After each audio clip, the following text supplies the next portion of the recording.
Magluluto po tayo today ng oven roasted chicken in mayo, mustard, and honey. Plus may side vegetables pa po tayo na patatas at carrots.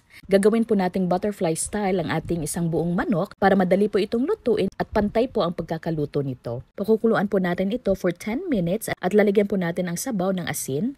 Himalayan salt po ang gamit namin, dahon ng laurel, peppercorns at squeeze ng half lemon. After 10 minutes ay hahanguin na natin ito at ipapa-air dry po natin. At pwede po natin gamitin ang ating chicken stock sa ibang mga recipe natin. Ang ating pong condiments ay mayonnaise, honey, mustard, olive oil, cayenne pepper, garlic powder, meron din po tayong bawang na minced at mga bawang na hinati. Meron din po tayong sibuyas at sa ating vegetables ay carrots and patatas lang po. Gagawa na po tayo ng sauce pang brush sa ating manok.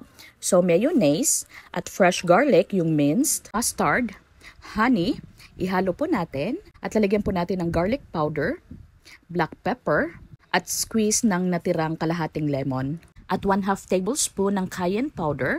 Kung gusto niyo po na mas maanghang, pwede niyo pong gawing 1 tablespoon. At haluin po ito ng mabuti. At i-brush po natin ito sa buong manok. Kung bago lang po kayo sa channel namin, pag-click po ng subscribe button at pakipindot na rin po ng notification bell para updated po kayo agad kung meron po kaming mga bagong uploads ng mga masasarap na niluluto namin. Set aside po muna natin ito at titimplahan naman po natin ang ating mga vegetables. Ilagay po natin sa isang bowl ang ating carrots, patatas, bawang at sibuyas. At bubudburan po natin ng asin, paminta at lalagyan po natin ng olive oil.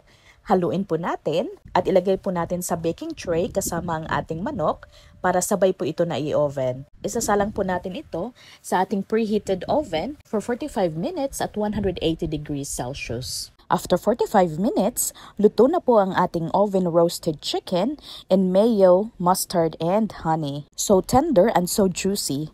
Ang katas po ng ating manok ay naging panimpla na rin po ng ating mga gulay. Kaya ang sarap po nito. At sa sobrang sarap, hindi na po natin kailangan ng iba pang sauce. Katas lang po ng manok ay sapat na sapat na. So ayan po, kain na po tayo mga unata.